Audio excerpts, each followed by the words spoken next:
Okay. All right. So welcome, everyone. My name is Erika Cleveland, and I'm speaking to you here from Washington, D.C. And this is where I live and where I have my studio where I make dolls. And I call them healing dolls. And I use the word doll, even though it's somewhat controversial within the art world, because I really believe that dolls have power within them. Dolls are humble, simple, and powerful. They've been with us since the beginning of time, beginning of humankind. And they are our companions, and they reflect us back to ourselves. And they can heal us physically, spiritually, and emotionally. So I consider myself a healing doll artist. Okay, so I'm going to talk about a series of dolls that the most recent series of dolls, Talisman series of dolls that I've been working on. But I just want to give you a little bit of background how I came to this place, these dolls that I'm making now. So in my work, I use themes of mythology, folk tales, religion, spirituality, and my own dream symbolism. And a central theme in my work is the power within the female body, and also how this power is rooted within nature.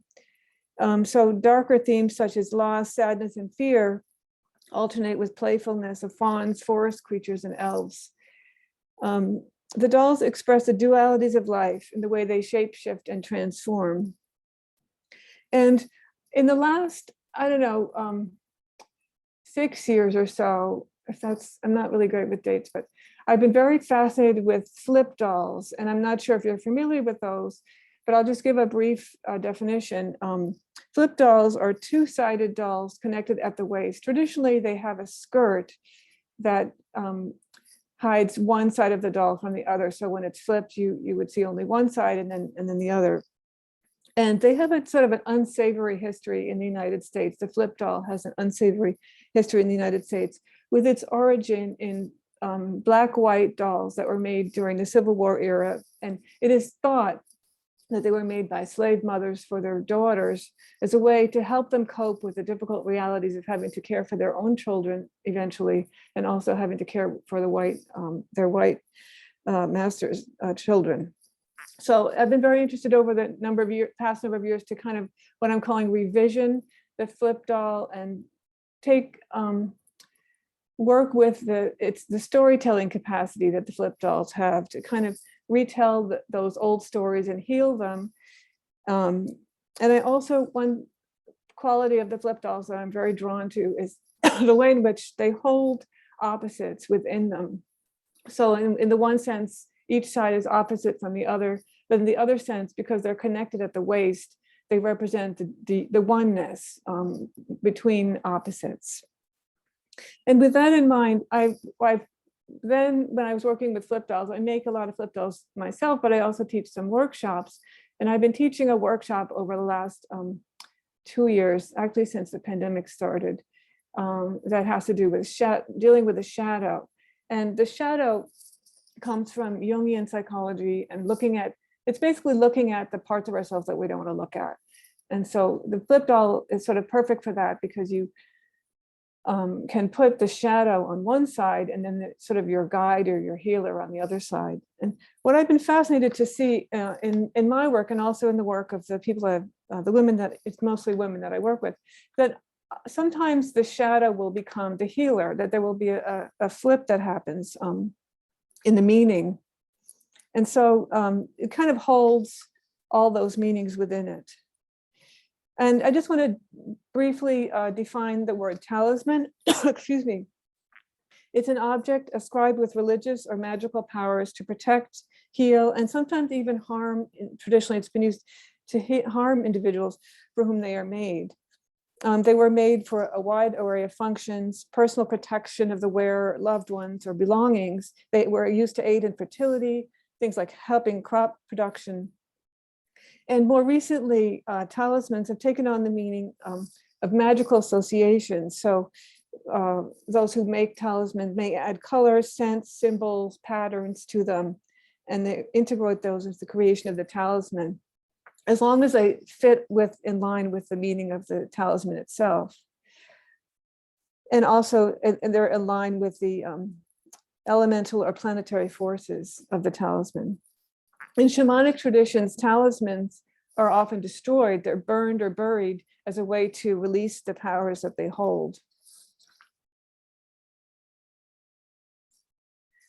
My intention for this presentation is to share with you a bit about my process, how I go about thinking about ideas for dolls, what inspires me, and so on. And so as you're listening to me, you'll notice how things like outside events influence my process, how I jump around working on several ideas at once. And some people tend to work on one idea continually, but I do tend to kind of jump around. You'll see that. How ideas from many years before that were stored in the back of my mind come to the forefront when they're needed. And also seeing connections to earlier work. And then I share a little bit about the way I was influenced by the fairy tales that my mother read to me and my sisters when I was young. So these dolls aren't all finished. So I'm essentially opening up my studio to you to let you see the process as it unfolds. It's not what you would see in a gallery. So when you see the images of the dolls, they're mostly on my studio wall. So I hope this is inspiring. I hope it helps you to work on your own creative projects and maybe even inspires you to make a doll if you haven't ever done that. So one of my inspirations for this series, and I'm going to be talking about this more later, is Paleolithic goddesses. And I've been interested in preparing for another course that I'm planning on. I've been thinking about goddesses over time, and these are important, I think, not only if you have a spiritual background or interested in spirituality, but I think it's goddesses and the whole idea of gods and goddesses is something that we all are influenced by, whether by media or by books we read or when we through school. So it's something that kind of lives in us, especially in women, the archetypes of goddesses. And so this image of the Venus of Willendorf, many of you are probably familiar with it, that has been in my mind and psyche for, I don't know, 30 years longer.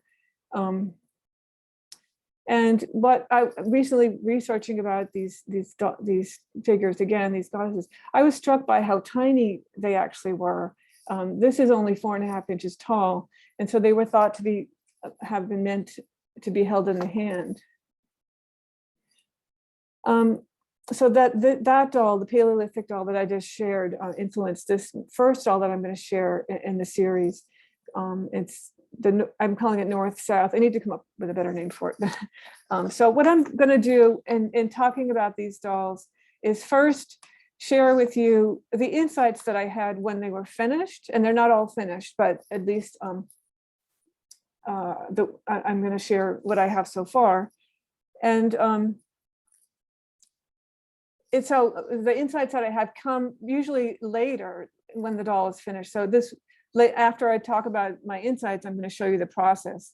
But so this isn't the way it would normally work for me. Yeah, okay. So this doll I call North South, and on each side of the doll is a human face and or animals inspired face. And I think of it as the winter or north on this side. And for me, the element of winter is earth. And the animal that I associate with winter is rabbit. So I gave her little ears here. And at the same time, this animal or person still has antlers. And these antlers have a variety of associations for me. And you'll see as we go along with these dolls, surprisingly, many of them seem to have antlers. And I didn't really see the connection until I was done with making them. But so for me, they have the association of antlers, of branches, of roots also, and even ice crystals. So think of this as kind of a wintry figure with ice crystals reaching up. So this side of the doll is for me about intuition, about seeds dwelling in the belly, dormancy, expectancy, all that happens under the earth in the time of winter. And there's a tiny doll in the belly of this doll. So it's also that fits with that theme of expectancy. And the concept of a pregnant goddess-like being relates to my understanding from readings about how we as a human race evolved from a much earlier kind of being. And our history goes way beyond documented and recorded time. So in a sense, this knowing or feeling that I have comes from what I've read, but it also comes from just a feeling that I have when I relate to these dolls. So our Paleolithic ancestors go back 40,000 years ago. And when I think about this doll here, I think about the time when these ancestors would have been making cave art or carvings. And a lot of times these carvings and cave art had to do with what they sensed as a protective mother being. And they were peaceful for the most part, and they felt themselves to be children of a loving, all-encompassing mother goddess. And this is what they drew about in the caves and what they created in these tiny sculptures like the one I just showed, with exaggerated breast bellies and buttocks. These people of this time felt themselves to be protected by this goddess who knit their identities into nature and the elements.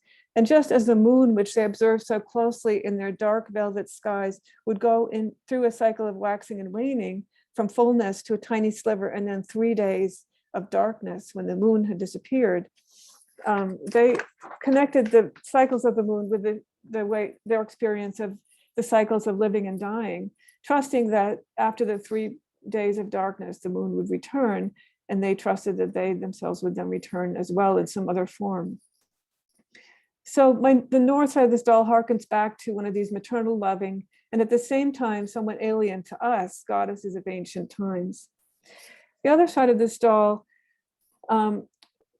it has personal associations, but it also, when I look at the idea of this goddess here, relates to a later representation of gods that came during the Bronze Age, when the focus shifted from the sun to the moon to the sun, worshiping the sun. So this is the south, which to me is associated with the sun, summer, fire, and lion for me is the animal associated with the side.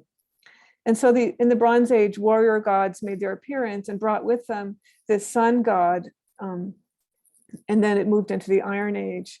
And so the warrior sun god, belief in that, it eventually suppressed in many ways the goddess in the way in which the gods were worshipped. But eventually a balance came between the two of them, between the sun god and the moon goddess of the north. So in a way, the best of each side mirrors and complements each other. The intelligence, clarity, and active energy of the fiery south complements the intuitive, insight-based, wintry, and earth-based north. Each needs the other. The best of the fiery line being from the south brings a kind of awakening and aliveness that a mystic, Hildegard von Bingen, and I'm going to be talking about her again. She's one of my favorite mystics from the Middle Age time. She talked about when we are fully alive, we make the most of our time on earth. And we are connected in a deep way to the numinous world of all living beings, from plants to animals. So now I'm going to take you through the process of making that doll I just shared with you. Sometimes what happens is I have doll bodies or parts of ideas in my studio for a long time. So I had this doll body that I had used when I was making flip dolls with homeless women. And then I thought, oh, what if I put antlers on it? And I tried making wire antlers, and I tried different ways of making it work, but it didn't work. So I stuck it back in the shelf. And then, but more recently, I started, this was in the last fall, I thought, oh, I could just wrap it with quilt batting, and then I could wrap that with sari ribbon. So that's what I did here. And I liked how that came out.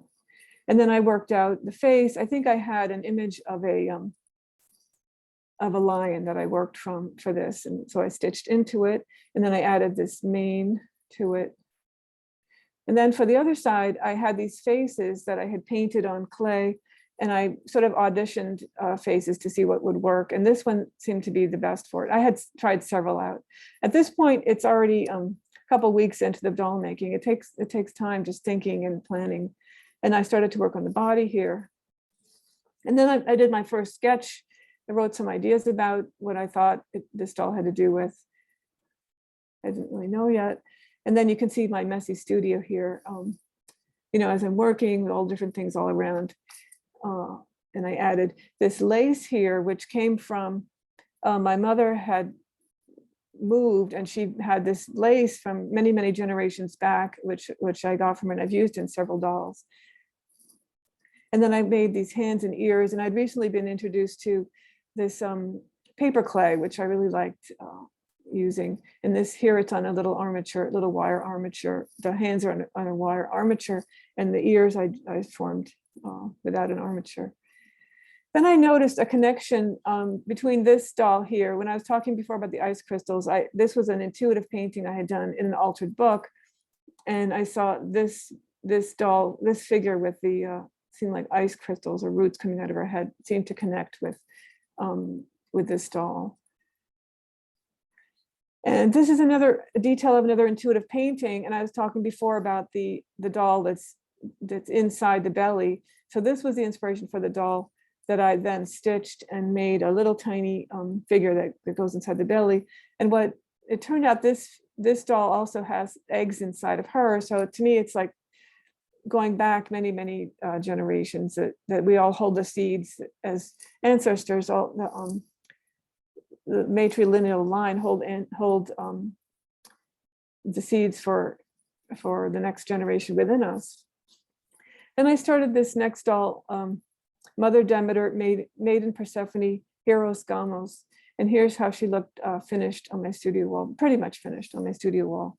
So what I saw about her was the connection I saw between this one and the last one was that there was this ice crystal dormant side on this side of the doll, also with antlers, but they look a little bit different. And so these antlers with bursts of white light or energy coming out of their ends are connected to the frozen north, the time when Demeter awaits her daughter's return from the underworld. Persephone and her daughter Persephone was lured away from her earthly home by the god Zeus or Hades.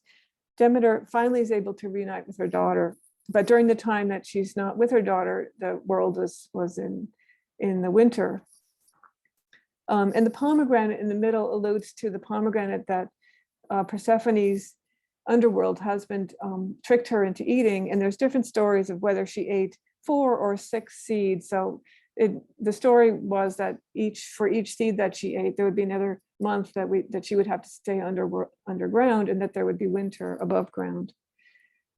And the infinity sign at Demeter's throat is an important sign for me. I use that a lot in my dolls. I'll talk more about that later. But to me, it has to do with return of life and cycles of life and death. There's also an essential element to this pomegranate. To me, it also resembles the glowing red corpuscles of the heart.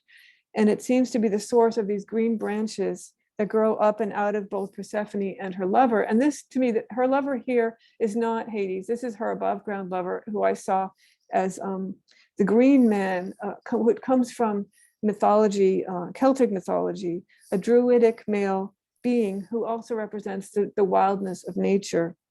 Together, they represent the Hieros Gamos. This is something I found out about later, which comes from alchemy, and it represents union of opposites and the epitome of aliveness and fecundity. And again, this alludes to the greening growth metaphor that Hildegard von Bingen used to describe what it means to be fully alive as a being.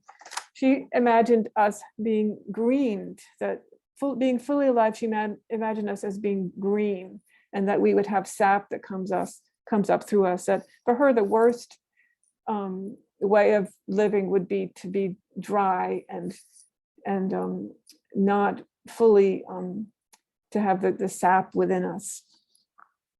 And there's a semi-frozen figure within this doll here, and she is connected to the life-giving vines here, but also to the frozenness of Demeter's existence.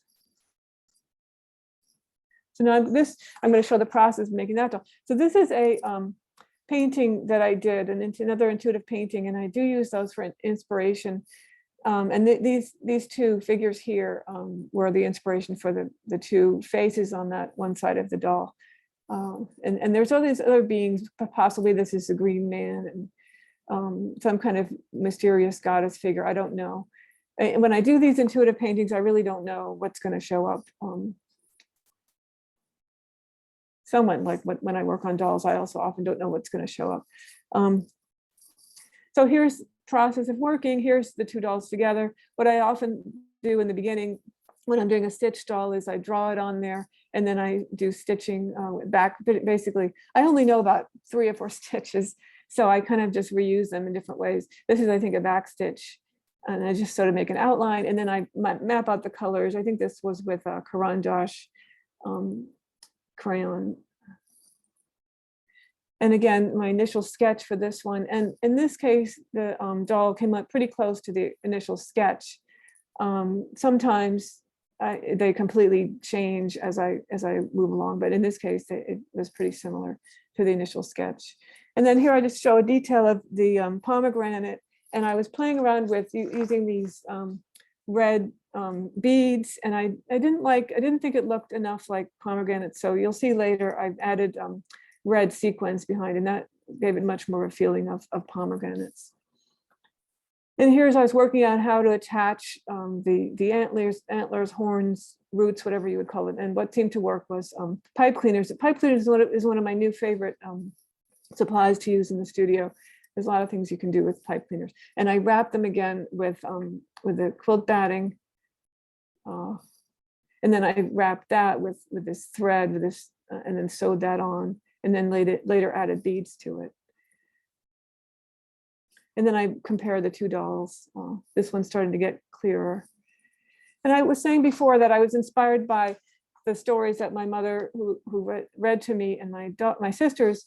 And this book is Peterson's Mondfahrt, which means Peter's moon journey. And my mother just recently gave this book to me, and I was just struck in looking at my art, not just these dolls I'm sharing with you now, but other art that I've done, how I probably just absorbed these images.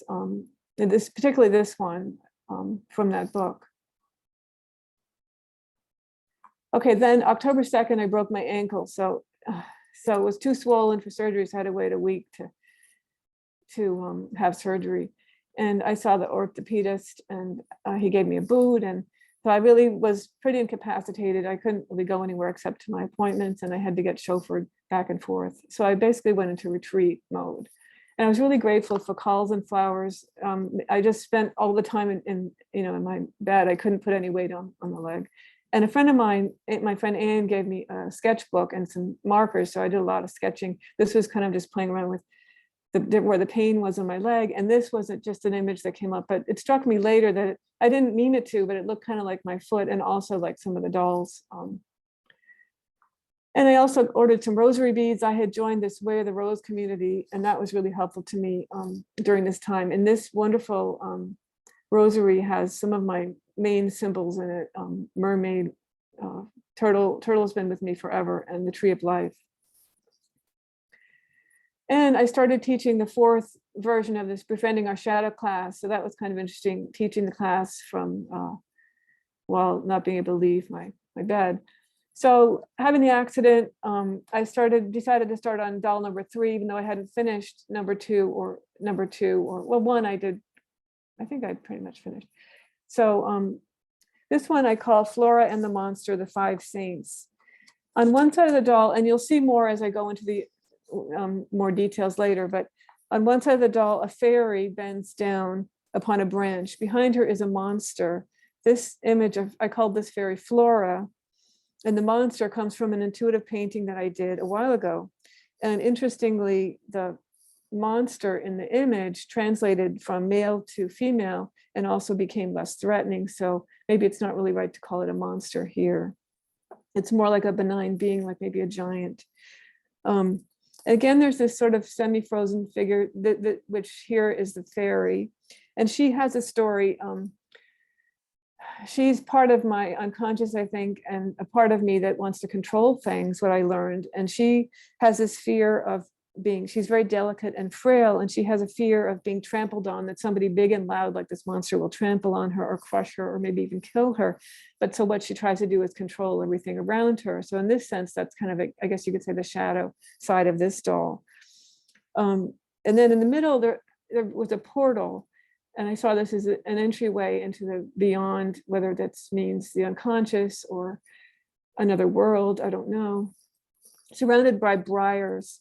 And the briars seem to be connected to this rose here, which was a symbol. The rose was a symbol for the goddess going way back, but most recently, it's very much associated with the goddess Mary. And I'm not Catholic or anything, but I really am drawn to the idea of the Mary as a mother figure who watches over us, just as that Paleolithic goddess that I described would do that as well. So there's a theme of birth here too, because I have a fish which can be seen as a symbol of Mary's son, Jesus. I'll talk more about that later.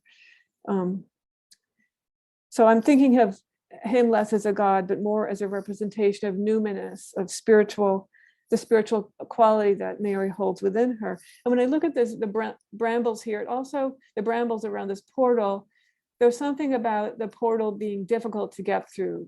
It could also be a birth-like image of difficult to get through birth. Sometimes the challenge of connecting with the spiritual side or the creative side or with the creative process. So also about the fish, there's a book about Hildegard von Bingen's imagery. She did a lot of paintings of her images that came to her. And Matthew Fox said of fishing it had to do with extracting the unconscious elements from deep lying sources, the elusive treasure of legend or wisdom that this fish is associated with, finding elusive treasures of wisdom. So this doll connects to the late Middle Ages, again, the time of Hildegard von Bingen. Actually, she would have been more early. She was actually time at year 1000, but there was many mystics of that time, from her time to and beyond, that I'm alluding to. So I was interested here in some alchemical symbols. I put the alchemical symbols here that had to do with this, what was called the hand of God. And I don't know what they all mean. I was able to look up 3 of them, salt, nitrogen, and sal ammoniac. But in alchemy, the alchemists tried to mix magical elements together to create transformation from human to divine. This hand also alluded to a hand that I saw in the Sackler Gallery, and I'll show that later, that had these little saints on the fingers. And I saw that image in the museum, and I knew I wanted to integrate it, put it into a doll somehow. And it was years before I figured out that this was where it was meant to be. The one little figure here has gold, and I think of this as a female one and these as male. So I don't know who these figures are, that they might have been apostles or saints, but to me, I just like their mysteriousness. So here's the intuitive painting and here's a drawing of the doll. Here's the painting that I was talking about with the monster. And I guess now looking at it, I guess it could be either male or female, but to me it was a monster, and the fairy is feeling vulnerable there. And this was the original drawing, which I did during a meeting of the Creative Novena, which is part of the Way of the Rose community that I described. So this just all kind of downloaded during that meeting, which was an hour long. So then I started to see the series that I wanted to make, and I did some drawings. And actually, it's interesting that they all so far seem to be looking pretty much like what the drawings were. This is the one that you already saw. This is the one I just talked about, and this is the one I'm talking about now, and these are the ones coming up. So I'm envisioning 8 altogether. I've made the first 4 and this number 5, and these 6 and 5 and 7, and I have just a drawing, and this 8, I have the idea, but not the drawing yet. So here I'm trying to work out how to make the hands to attach the side of the doll, and I took some struggling with trying to figure it out. And here I was just sort of measuring them and seeing how they would fit together. And then I later went back and stuffed them.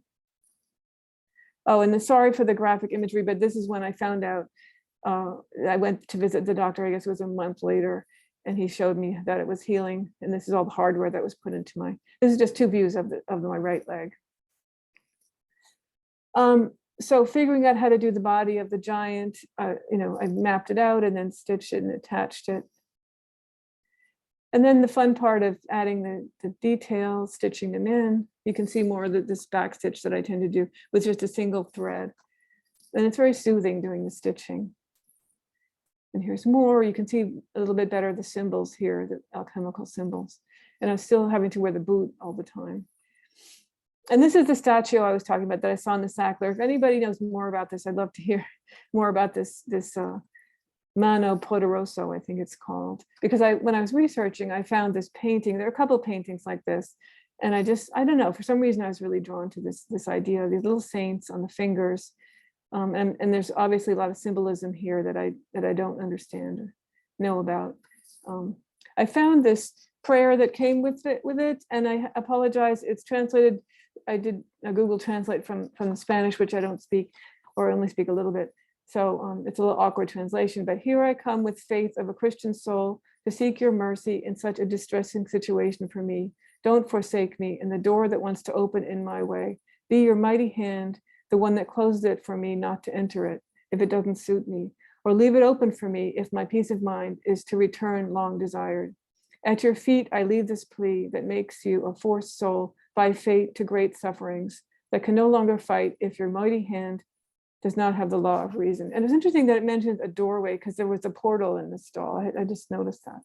So, and here's this other symbol of the alchemical hand, which is not the same as a Mano Poderoso, but I sort of elided the two into one because I just thought it was so compelling. And here's where the fish symbol came from. And it had these interesting and intriguing symbols, but I didn't use those in the doll. So I wanted to keep it simple. So I said again, as I said before, that the thumb saint, who I think of as female, gets the gold cloak. And here I started to add some color, stitching in with color. Then I jumped to doll number 4, which was much more personal, less related to archetypal imagery and more sort of personal imagery that came up in two different intuitive paintings, which I didn't realize until later. Both had this figure with a fused spine like this. So this doll, when I was calling Mother Wound, Shaman, and Landlocked Mermaid. So this is definitely a shadow doll, in addition to being a talisman. So for me, it's kind of a healing talisman. So on the one side, there's this figure with a fused spine that is in a womb-like space. And on the other side, you'll see this more clearly in the other images, is kind of this, what I called mechanical mother here. So it's working through some issues relating to my mom. And also I had scoliosis as a child, and there was a time when I thought I'd have to have surgery, but luckily it improved itself. So I think that's maybe why the spine also became important. So there's healing here, potential for healing. And on this side, which I'm not sure which painting came first, I actually think it might have been this top one, but I called this Shaman Landlocked Mermaid.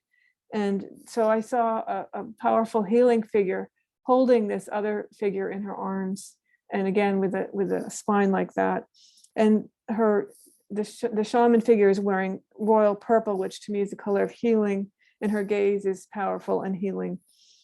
And the mermaid with her scaly tail, although I think in this doll she lost her tail, she just has feet. She still has part of the tail, but not the fins. So that in that way she's connected to the fish of the fish symbol.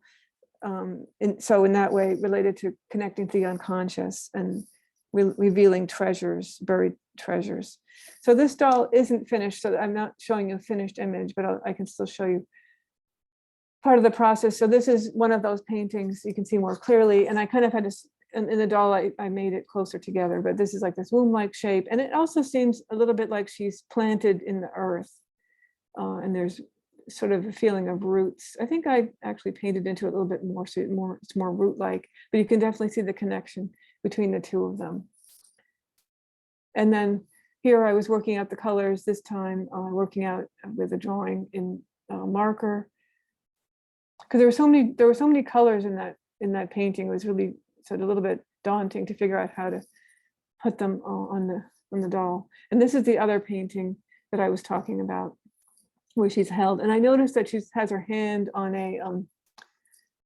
a skull. It looks like maybe a deer or something, which I have to think about that, what that might mean.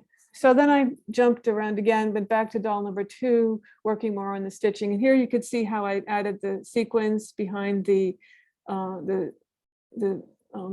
other red beads there. And then I went to this doll, adding more details in the rows, adding hair and wrapping the arms in a similar way to the way I had done some of the other ones. And then you can see the faces. And what I did here was I added a layer of tulle over the face. And here you can't really see the color of the tulle, but here when I overlapped it, you can see the pink of it. And here you can see more clearly this symbol here. 8 is also my favorite number. So this just shape and for me holds a lot of meaning. And here's that doll, that figure, crouching figure. And more details of that. You can see how I stitched into it more, adding more detail to the face. And then I added a layer of blue tulle over the figure because it felt to me more, she is both frozen but also coming alive. So she kind of is this transition between the two sides of the doll. And then I was playing around with crowns. That took me quite a while to figure out the crowns. You can see a better view of the face here. And then figuring out how to make the wings. So this really takes a lot longer over time than it might seem. Stitching into that, I added also sari ribbon, which is a wonderful medium. And this is mostly done. You can see the two sides of this figure and all the details. She got some ears too. Okay, then this next one, which I'm thinking of as number 6, because I haven't done number 5 yet. Anchorus, Star of Origin, I call this one. And again, I haven't finished it, so I'm just showing you the sketch. But this side, I was thinking about how in the Middle Ages, there was this time when nuns would be cloistered, but still out in the world. So they would be in these little houses outside the church with a little window. And so they were committed to staying within the church for the rest of their lives. And yet they had these windows and people would come, kings and other, people, the populace would come by and ask for advice or healing or blessings. And so I was kind of inspired by just my experience of being sequestered in my bed, just having this, to me, the window was this computer like I'm using now to talk to all of you. So this was my my little window to the world. And so they were called anchoresses or anchorites, these figures who these nuns who lived in these little houses outside the church. And on the other side is what I saw. I had a vision, waking vision of an origin story where I imagined that a mother star is where we all come from, and we were all stars, and that when we're born, we come into Earth, and so that this was this kind of vision. But on another level, it was an experience of the kinds of illuminations that mystics like Hildegard and also another mystic, Julian of Norwich, would have had, where they would receive visions through the tops of their heads. So here it's coming up from below, but in their visions, it would come through the tops of their heads. And a lot of times when they would have these visions, they would then resist them because, first of all, it just seemed too extreme, or they weren't sure how what they said would be received. And so in a way, I felt a sense of connection with that. Like sometimes it's very vulnerable when you have a vision, when you have an idea of what you want to create and putting it out in the world. There's this sort of a sense of vulnerability with that I associated with that experience. And in this sense, it's a birthing too, birthing of ideas. So I'm going to take you through this process. This is what I have so far. Actually, I do have a little bit more. Now I have these 8 sort of branches sticking out with a star at the end of each of them. I didn't have an image of that. So again, it looks like kind of like antlers too.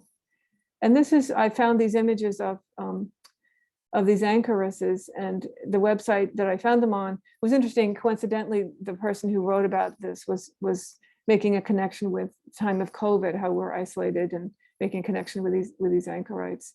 And so for the women who were, the nuns who were anchoresses, they, choosing this path was one of the few paths that women had at the time to become independent. Other than that, they would, if they weren't of the nobility, they were, had very much a life of drudgery. So this is kind of a way of freeing them.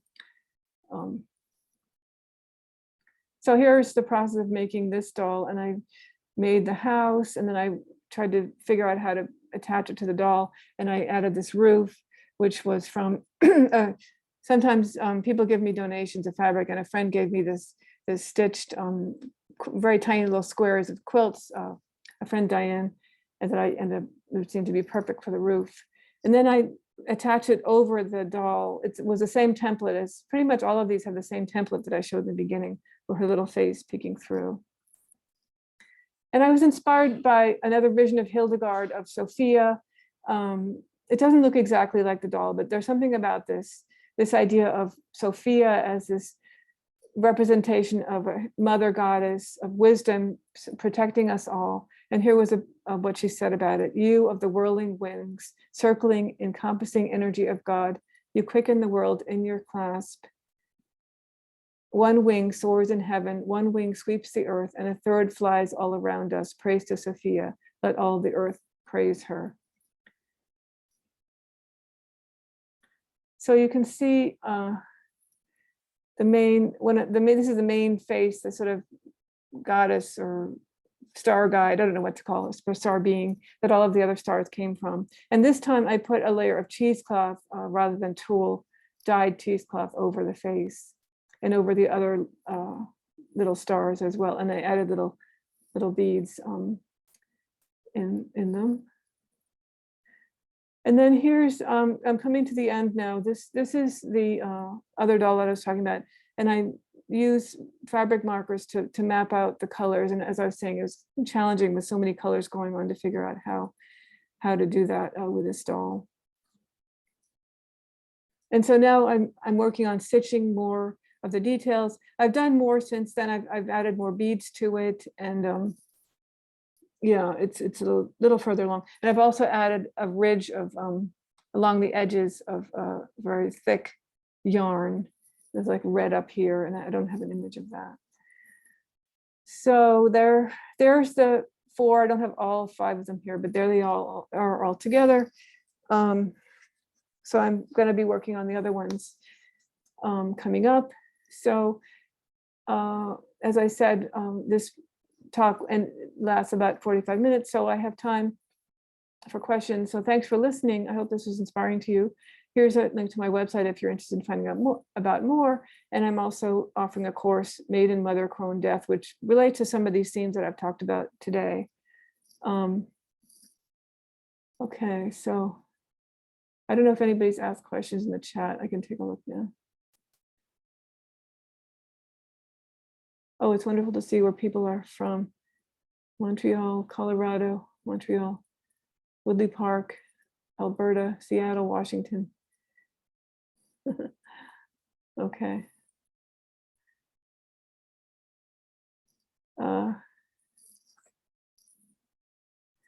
So are there any questions?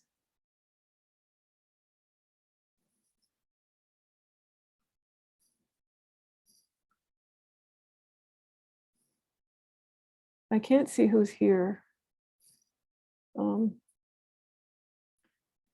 So yeah, as I was saying before, I didn't realize how many of them had sort of antler-like shapes. That was sort of a coincidental. So this one has 3, this one has 6, this one has 5, and this one eventually has 8. So I don't know the symbolism of this one, but yeah, it's interesting how finding meaning in the dolls, for me, when I'm working on them, I'm too close to them to know what the meaning is. But when I'm looking at them later, and then also when I look at them in connection with each other, I begin to understand the meanings better.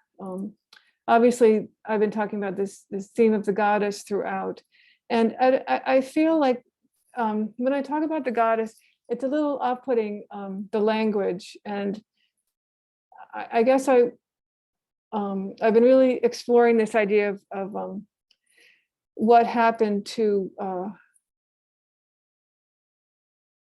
oh yes, you love the number 3, Catherine. Yes, yes, the winter side. So the idea of the goddess, as when we're thinking about what happened to the divine feminine over time, how it became somewhat suppressed in later versions, where many of the dominant, so to speak, dominant religions have the sense of just one god, of the male god, in a Judaism or Christianity or the Muslim faith. And in many ways, the goddess was suppressed. So it's not that I'm trying to make the goddess be all important, but it's just wanting to bring back in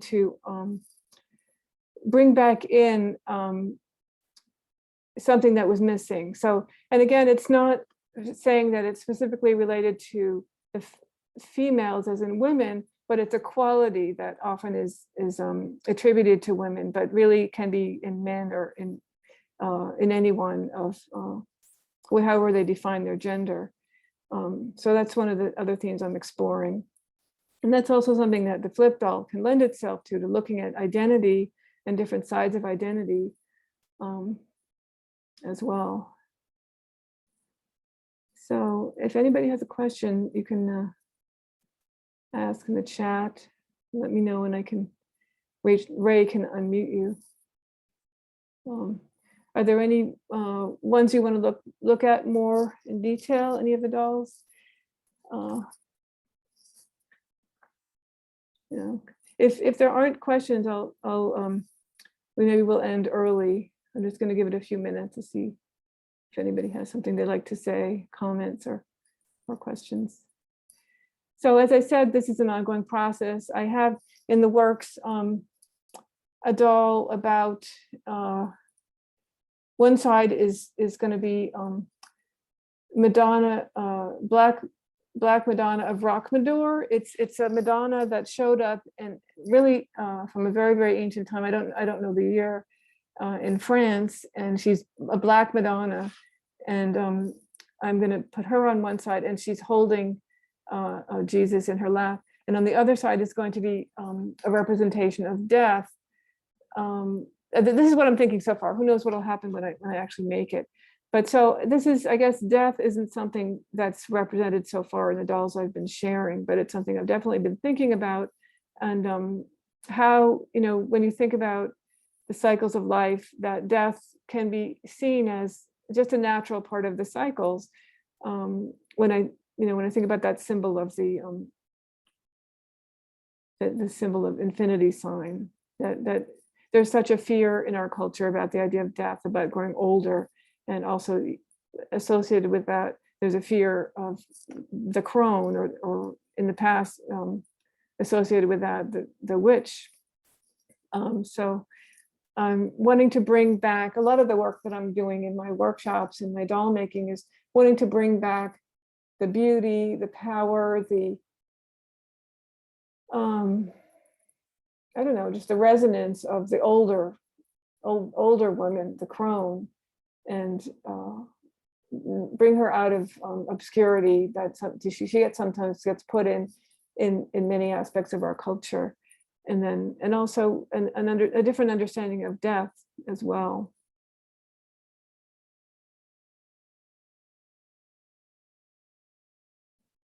Okay, I'm not seeing questions. So I'm just thinking one more thing.